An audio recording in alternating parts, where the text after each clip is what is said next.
Bonjour à tous. L'actualité en Côte d'Ivoire est marquée par l'investiture du nouveau président de la BAD. C'était hier en présence du chef de l'État. Le Nigérian Akenyomi Adesina a réitéré donc lors de son investiture son engagement à relever les défis qui se présentent au continent. Jérôme Kofi Aboula. En prêtant serment ce mardi 1er septembre 2015, le Nigérian Akenyomi Adesina devient officiellement le 8e président du groupe de la Banque africaine de développement. Le successeur de Donald Kaberuka a promis de remplir sa mission sans trahir la confiance placée en lui. J'envisage cette charge avec le plus grand sens de responsabilité, avec enthousiasme, dévouement et engagement total. À l'instar du président des conseils de la BAD et du vice-président nigérian représentant le président de la République fédérale du Nigeria, Muhammadu Buhari, le président de la République de Côte d'Ivoire, Alassane Ouattara, a salué l'importance d'un tel événement. Le chef de l'État ivoirien s'est dit convaincu de la capacité de la BAD à faire face à tous les défis et contribuer au développement du continent. Monsieur le président de la Banque africaine de développement, vous prenez vos fonctions à un moment où notre continent doit faire face à des défis majeurs, avec toutefois d'importantes et réelles opportunités de croissance économique et de développement. Je suis convaincu qu'avec votre expérience, votre expertise, votre leadership reconnu, ainsi que le talent, tous ces atouts qui vous ont porté à la tête de notre institution, vous serez en mesure d'aider l'Afrique à relever les défis qui se présentent au continent. Pour ce faire, nous comptons sur vous pour nous faire partager l'expertise dont regorge la Banque africaine de développement en apportant l'assistance technique nécessaire aux États membres pour promouvoir notre développement. La Banque africaine de développement devra également continuer à accroître le niveau de ses ressources concessionnelles, car les besoins de financement sont en forte croissance. Au regard de l'ampleur des besoins de financement de l'Afrique, il est clair que le secteur public, à lui seul, ne saura avoir la capacité financière pour faire face à ces besoins. Nous devons de travailler avec le secteur privé afin d'accroître la part de son financement aux besoins de développement de nos économies. Il est donc important que la Banque africaine de développement contribue à attirer des financements privés en Afrique et qu'elle établisse des partenariats forts avec le secteur privé africain et international. Autre élément ayant marqué cette cérémonie, c'est la signature du livre d'or par les chefs d'État, en l'occurrence le vice-président du Nigeria et le président de la République de Côte d'Ivoire, Alassane Ouattara. Mais cela sans oublier que la prestation musicale de la chorale de la BAD Toyemba en a été l'un des temps forts. Prestation qui a fait danser le président investi de la BAD, visiblement heureux. Voilà donc Akenyomi Adesina, officiellement président de la BAD, ce depuis hier. Lutte contre la vie chère en Côte d'Ivoire. Le prix du carburant connaît une baisse de 35 francs depuis hier. Une nouvelle qui, naturellement, a été bien accueillie, même si les effets ne se font pas encore sentir sur le coût du transport. Armand Boui, Herman Niamia. Les automobilistes ivoiriens et les usagers se sont réveillés avec une surprise agréable. Les prix du carburant baissent de 35 francs à la pompe. Le super passe de 715 francs à 680 francs CFA et le gasoil de 615 francs à 580 francs CFA. Une mesure qui satisfait naturellement automobilistes et usagers du transport en commun. Je constate que ce matin, en venant prendre du carburant à la station, que le prix a baissé. Merci au président de la République qui nous permet de bien vivre. À mon grand surprise, je viens, je donne 10 200, je dis il n'a qu'à me donner carburant 6 200. Or que 6 200 me faisait que 10 litres. Maintenant là, vraiment je vois que c'est très bien. Je vois que c'est augmenté à peu près 10 litres même encore. Donc vraiment je suis trop content matin là. Habituellement je prends 5 000 francs et ça me va dans les 6 litres. Et maintenant, avec 5 000 francs, j'ai peut-être dans les 8 litres, donc c'est un avantage pour nous. Si les automobilistes se frottent les mains, Les usagers du transport en commun, eux, souhaitent une répercussion effective de la baisse des prix à la pompe sur le transport. Pour le carburant qui a baissé, je pense que c'est une bonne chose. Mais nous, on n'a pas de retour parce que le transport ne subit pas des baisses aussi à ce niveau. Parce qu'on a remarqué que c'est quand le carburant augmente que le transport aussi augmente. Mais quand le carburant baisse, le transport reste au même niveau. Rappelons-le, la Côte d'Ivoire s'est dotée d'un mécanisme automatique de fixation des prix à la pompe qui tient compte des variations du coût du pétrole à l'international. Baisse du prix du carburant, vous l'avez dit, Herman Niamier, c'est une mesure salutaire, en tout cas pour les populations, en cette veille de rentrée scolaire, une action du gouvernement pour donc soulager le portefeuille des consommateurs. Adama Kone. En réajustant à la baisse le prix à la pompe du carburant, le gouvernement pose un acte de haute portée sociale. Le contexte est que la population ivoirienne est en pleine préparation de la rentrée scolaire, moment de dépenses supplémentaires dans le budget familial. À la veille de la rentrée scolaire, la baisse du prix du carburant doit favoriser une réduction des coûts du transport et partant de biens de produits de consommation. À tout le moins, cette mesure devrait permettre de maîtriser l'inflation. Il est admis en effet que dans la structure des prix, le coût du transport est un facteur important. Surtout le gasoil, dont le prix à la pompe n'avait pas changé depuis quelques mois. Or, cet hydrocarbure est le plus commercialisé, donc le plus utilisé par la population. En passant de 615 à 580 francs CFA, niveau atteint pour la deuxième fois en 15 années, le litre de gasoil subit une réduction de 35 francs CFA. Du coup, l'État renonce à une part importante des taxes. De l'avis de spécialistes, le gouvernement rétrocède ainsi à la population plus de 3 milliards de francs CFA pour soulager le panier de la ménagère. Pour mémoire, le prix à la pompe est lié à 3 variables, le coût du pétrole sur le marché mondial, le fret et le coût du dollar.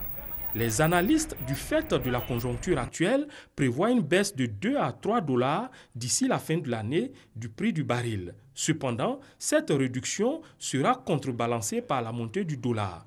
Toutefois, selon les prévisionnistes ivoiriens, l'espoir de maintenir les prix à un niveau raisonnable est permis. 250 millions de francs CFA pour appuyer la Côte d'Ivoire dans sa lutte contre la grippe aviaire. C'est un don de la FAO, l'Organisation des Nations Unies pour l'alimentation et l'agriculture. On en sait plus avec Hugues Hervé-Blé. C'est une signature de convention qui intervient alors que la Côte d'Ivoire affiche sa volonté de lutter contre la grippe aviaire. Le ministre des Ressources animales et halieutiques, Kobena Kwasi Adjoumani, n'aura pas manqué de le souligner dans ses différentes interventions. Depuis avril dernier, la grippe aviaire a été confirmée et son identification dans certains foyers officiellement notifiée par le gouvernement.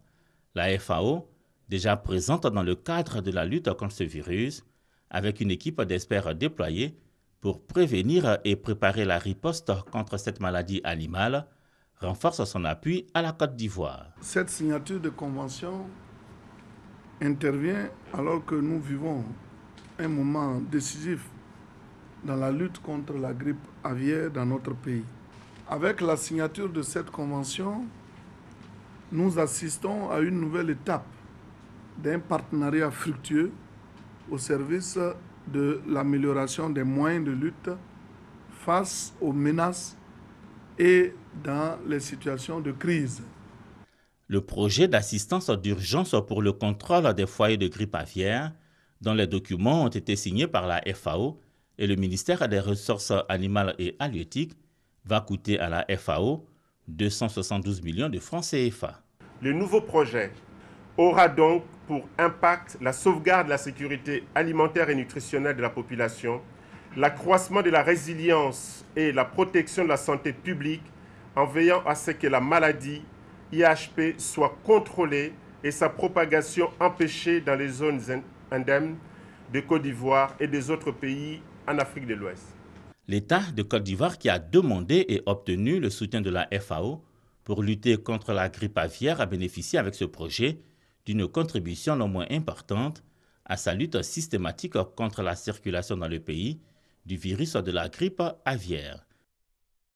Le FIRCA fait la promotion de l'huile de palme, huile qui, vous le savez certainement, a de nombreuses vertus. Le Fonds interprofessionnel pour la recherche et le conseil agricole est donc en atelier pour justement élaborer une stratégie de communication, histoire de mieux vendre le produit.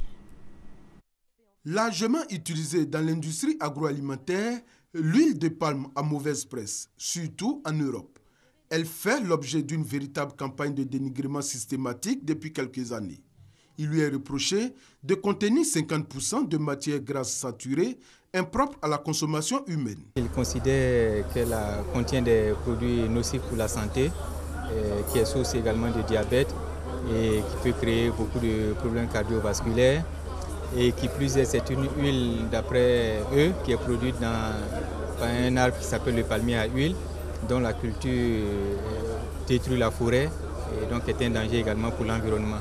L'huile de palme, selon les experts du FIRCA, le Fonds interprofessionnel pour la recherche et le conseil agricole, est concurrencée par d'autres types d'huiles végétales comme l'huile de soja, d'arachide et de tournesol, produites majoritairement en Europe. Cette campagne de dénigrement vise donc à les positionner au détriment de l'huile de palme.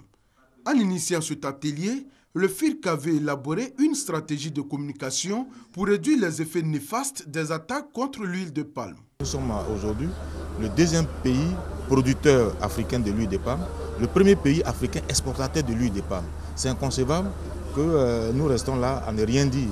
Regardez par exemple, dans certains supermarchés, on met 100 produits d'huile de palme. Nous distribuons à peu près 50 milliards aux petits producteurs. Et la première et la deuxième transformation font un chiffre d'affaires un peu plus de 500 milliards. Vous voyez, c'est beaucoup d'investissements. L'huile de palme rouge non raffinée ni traitée est considérée comme l'aliment naturel le plus riche en vitamine A. Elle en contient environ 15 fois plus que la carotte. Elle a également des vertus anti-rides et elle est très utilisée en Occident dans les cosmétiques, notamment les fonds de teint. C'est un reportage signé Herman Niamien. Et ce fait insolite a signé à présent un cachalot. Il s'agit d'un gigantesque mammifère marin qui a échoué donc sur la plage d'Assini, à 81 km d'Abidjan. Une situation qui a suscité beaucoup d'inquiétudes au sein de la population. Fort heureusement, le ministère de l'Environnement a réagi au plus tôt. Konaté Moussa. Le cadavre de ce mammifère des océans de plus de 11 mètres de long et pesant entre 8 et 10 tonnes gisait sur cette plage d'Assini, aux abords du village de Mangouassé, depuis le 21 août 2015, date à laquelle il s'est échoué à cet endroit. Le cétacé en décomposition avancée causait des désagréments aux usagers et aux populations riveraines.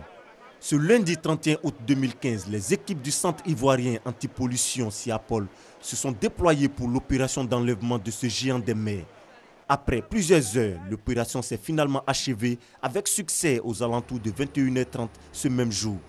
La carcasse de l'animal a donc été enlevée et ensevelie et la plage a été assainie avec le concours des populations mais surtout d'une imposante pelleteuse.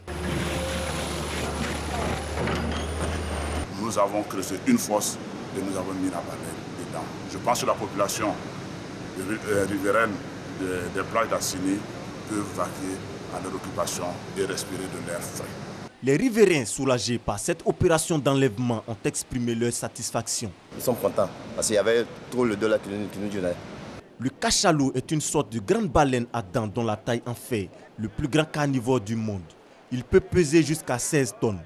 Les causes de l'échec de cet animal sur la plage d'Assini demeurent inconnues. Mais selon les experts sur place, le cétacé aurait pu être piégé par la baisse de la marée lors d'une partie de chasse. Voilà, c'est un reportage signé Konaté Moussa. Les nouvelles ne sont pas très bonnes en France.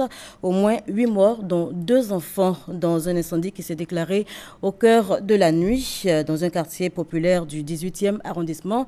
Les causes du drame n'ont pas encore été déterminées. C'est ici qu'on s'arrête pour cette édition.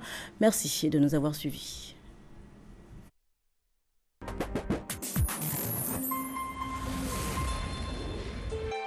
RTI 1, la chaîne qui rassemble.